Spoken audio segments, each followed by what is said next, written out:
প্রিয় চাকরি প্রত্যাশী বন্ধুরা, আসসালামু আলাইকুম। আশা করি আল্লাহর রহমতে আপনারা সকলে ভালো আছেন। তো ইতিমধ্যে আপনারা দেখতে পারছেন ডিসি অফিসের নতুন নিয়োগ বিজ্ঞপ্তি দিয়েছে। তো এই নিয়োগ বিজ্ঞপ্তি নিয়ে আজকের এই ভিডিও, অবশ্যই আপনারা ভিডিওটি শেষ পর্যন্ত দেখবেন। তো দেখতে পারছেন প্রথমে যে পদের নাম অফিস সহকারী কাম কম্পিউটার মুদ্রা অক্ষরিক, তারও হিসাব সহকারী, তার ব্রাঞ্চ সহকারী। তারপর দেখতে পারছেন এখানে আরও যে সকল তথ্যগুলো রয়েছে, এই তিনটি পদের এই তথ্যগুলো আজকের এই ভিডিওটিতে তুলে ধরা হবে। তাই ভিডিওটি আপনার জন্য অত্যন্ত গুরুত্বপূর্ণ। তো ভিডিও শুরুর প্রথমে আপনি যদি অল জব নিউজ বাংলাদেশ এই চ্যানেলে প্রথমবার এই ভিডিওটি দেখে থাকেন, তাহলে আমাদের এই চ্যানেলটিকে সাবস্ক্রাইব করে রাখবেন, notification bell button all press করে রাখবেন, এই ভিডিওটিতে লাইক করে দেবেন। আপনার নিজ জেলার নিয়োগ বিজ্ঞপ্তি প্রকাশিত হবার সাথে সাথেই আপনারা জানতে পারবেন আমাদের এই চ্যানেলের মাধ্যমে। তাছাড়া আপনারা আমাদের ফেসবুক পেজে যারা ভিডিও দেখছেন, ফেসবুক পেজটি ফলো দিয়ে রাখবেন। ডিসক্রিপশন বক্সে আমাদের ফেসবুক পেজের লিঙ্ক দেওয়া রয়েছে। তো এই লিঙ্কে আপনারা ক্লিক করে দেবেন, সাথে সাথে আমাদের ফেসবুক পেজে নিয়ে যাবে। তো আমাদের ফেসবুক পেজ এবং ইউটিউব চ্যানেলে যে সকল আপডেটগুলো জানতে পারবেন, সরকারি, বেসরকারি, এনজিও, ডিফেন্স, শিক্ষক নিয়োগ, sales, marketing, railway job, NGO job, এক কথায় সকল ধরনের নিয়োগ বিজ্ঞপ্তির আপডেট, পাশাপাশি নিয়োগ পরীক্ষার। তো আর কথা না বাড়িয়ে আপনাদেরকে দেখিয়ে দিচ্ছি ডিসি অফিসের সেই কাঙ্ক্ষিত নিয়োগ বিজ্ঞপ্তিটি। কারণ আপনার নিজ জেলায় যত নিয়োগ বিজ্ঞপ্তি, সেই নিয়োগ বিজ্ঞপ্তিগুলো আপনাদেরকে দেখে দিচ্ছি। আপনারা শেষ পর্যন্ত দেখতে থাকুন, আর এই ভিডিওটি অবশ্যই শেয়ার করে দিবেন। যদি আপনার জেলার না হয়ে থাকে, অন্য জেলার যদি আপনার কোনো বন্ধু থেকে থাকে, তাকে অবশ্যই এই নিয়োগ বিজ্ঞপ্তিটার সার্কুলারটা শেয়ার করে পাঠিয়ে দিবেন। আর আপনি কোন জেলা থেকে দেখছেন, অবশ্যই আপনার জেলার নামটি কমেন্ট বক্সে লিখে জানাবেন। আর আপনার জেলার নিয়োগ বিজ্ঞপ্তি প্রকাশিত হলে অবশ্যই আপনাদেরকে জানিয়ে দেওয়া হবে। তো দেখতে পাচ্ছেন গণপ্রজাতন্ত্রী বাংলাদেশ সরকার জেলা প্রশাসকের কার্যালয় চাঁদপুর সংস্থাপন শাখা।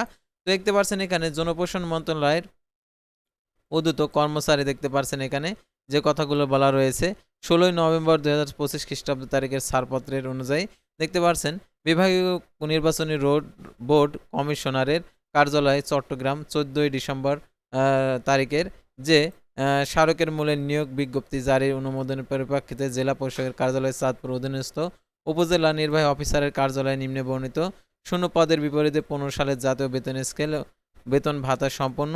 দেখতে পাচ্ছেন অস্থায়ী ভিত্তিতে জনবল নিয়োগের নিমিত্তে নিম্নোক্ত শর্তে ডিসি চাঁদপুর .টেলিটক.com ভিডিও ওয়েবসাইটে জন্মসূত্রে বাংলাদেশি স্থায়ী নাগরিক ও চাঁদপুর জেলার স্থায়ী বাসিন্দাদের নিকট থেকে দরখাস্তের আহ্বান করা যাচ্ছে। প্রথম আবশ্যকের কম্পিউটার মুদ্রা অক্ষরিক, পদের সংখ্যা 6টি, 16তম গেট 9,300 টাকা থেকে 22,490 টাকা, হিসাব সহকারী, পদের সংখ্যা 6টি। এটার জন্য দেখতে পাচ্ছেন 16তম গেট বেতন স্কেল দেখতে পাচ্ছেন 9,300 টাকা থেকে 22,490 টাকা। তো তারপরে দেখতে পাচ্ছেন এখানে যে আরও যে নিয়োগ বিজ্ঞপ্তিগুলো রয়েছে, যে ব্রঞ্জ সহকারী পদের সংখ্যা 1টি। তো এটার জন্য 9,300 টাকা থেকে 22,490 টাকা আর কি বেতন। আর এটার জন্য দেখতে পাচ্ছেন এই 3টা পদের জন্য শিক্ষাগত যোগ্যতা কোন স্বীকৃত বোর্ড হতে উচ্চ মাধ্যমিক সার্টিফিকেট সমান পরীক্ষা উত্তীর্ণ অর্থাৎ এইচএসসি পাস হতে হবে, কম্পিউটার চালানোর দক্ষতা থাকতে হবে, ওয়ার্ড প্রসেসিং, স্প্রেডশিট অর্থাৎ এক্সেলের কাজ, প্রেজেন্টেশন অর্থাৎ পাওয়ার পয়েন্টের কাজ এবং কম্পিউটার বেসিক ট্রাবল শুটিংয়ের দক্ষতা থাকতে হবে। অর্থাৎ কম্পিউটারে যদি কখনো র্যামের সমস্যা হয়, কখনো প্রসেসরের সমস্যা হয়, কখনো পাওয়ার সাপ্লাইয়ের সমস্যা হয়, তো এই সকলের দক্ষতা থাকতে হবে, সমস্যাটা ধরতে শিখতে হবে। শিখতে যদি পারেন তাহলে এটাই হচ্ছে কম্পিউটার ট্রাবল শুটিংয়ের দক্ষতা। তারপর কম্পিউটার মুদ্রাক্ষরকে প্রতি মিনিটে বাংলায় 20 এবং ইংরেজিতে 20 শব্দের গতি থাকতে হবে। আর দেখতে পাচ্ছেন আবেদনকারীর প্রার্থী দেখতে পাচ্ছেন বয়সসীমা 1/3/2026 খ্রিস্টাব্দ তারিখে 18 থেকে 32 বছরের মধ্যে হতে হবে। বয়স প্রমাণের ক্ষেত্রে অ্যাফিডেভিট গ্রহণযোগ্য নয়। আর দেখতে পাচ্ছেন উল্লেখিত বয়সসীমা ছাড়া আবেদন করতে পারবেন না। আর দেখতে পাচ্ছেন চাকরিরত প্রার্থীদেরকে অবশ্যই কর্তৃপক্ষের অনুমতিক্রমে আবেদন করতে হবে এবং মৌখিক পরীক্ষার সময়, সাক্ষাৎকারের সময় সে অনুমতিপত্র প্রদর্শন করতে হবে। আর অনলাইনে অ্যাপ্লিকেশন কপিটি রঙিন প্রিন্ট করে সংরক্ষণ করবেন, কারণ মৌখিক পরীক্ষার সময় প্রয়োজন হবে। এবং আপনার শিক্ষাগত যোগ্যতার সকল সনদপত্র, সাময়িক সনদপত্র, ইউপি চেয়ারম্যান প্রদত্ত নাগরিকত্ব সনদপত্র আপনাদেরকে যুক্ত করতে হবে।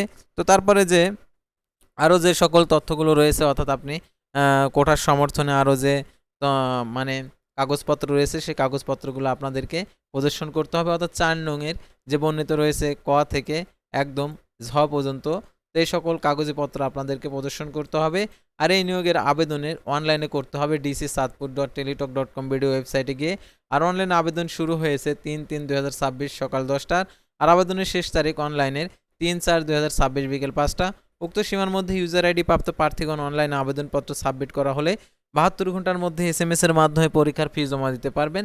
আর অবশ্যই অ্যাপ্লিকেশন কপিটি রঙিন প্রিন্ট করে সংরক্ষণ করবেন। আর আবেদনপত্রে 300x300 পিক্সেল ছবি এবং 300x80 পিক্সেল স্বাক্ষর আপলোড করতে হবে। ছবির সাইজ 100 কেবি, স্বাক্ষরের সাইজ 60 কেবি। এখন হচ্ছে এই আবেদনপত্রে আর কি কত টাকা প্রদান করতে হবে, তো সেটা আপনাদেরকে দেখিয়েছি। অর্থাৎ দুইটি SMS এর মাধ্যমে 1, 2 ও 3 নং ক্রমিক নং পাওয়ার জন্য 112 টাকা প্রদান করতে হবে। আর টেলিটক সার্ভিস চার্জ সহ 112 টাকা।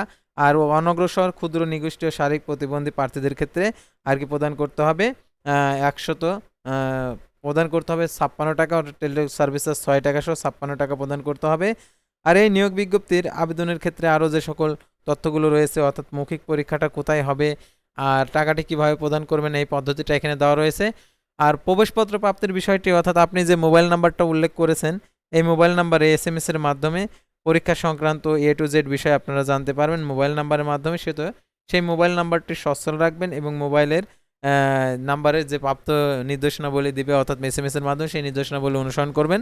তো এইগুলো অনুসরণ করার মাধ্যমে নিয়োগ কার্যক্রমটা আপনারা কমপ্লিট করতে পারবেন। তো আশা করি আপনারা এই নিয়োগ বিজ্ঞপ্তি সংক্রান্ত সকল তথ্যগুলো জানতে এবং বুঝতে পারছেন। তো পরবর্তী ভিডিওতে আবারও কোনো নতুন জব সার্কুলার নিয়ে আপনাদের সামনে হাজির হব। সে পর্যন্ত সবাই ভালো থাকবেন, সুস্থ থাকবেন, আর অবশ্যই আমাদের ফেসবুক পেজটি ফলো দিয়ে রাখবেন এবং ইউটিউব চ্যানেলটি সাবস্ক্রাইব করে রাখবেন। আল্লাহ হাফেজ।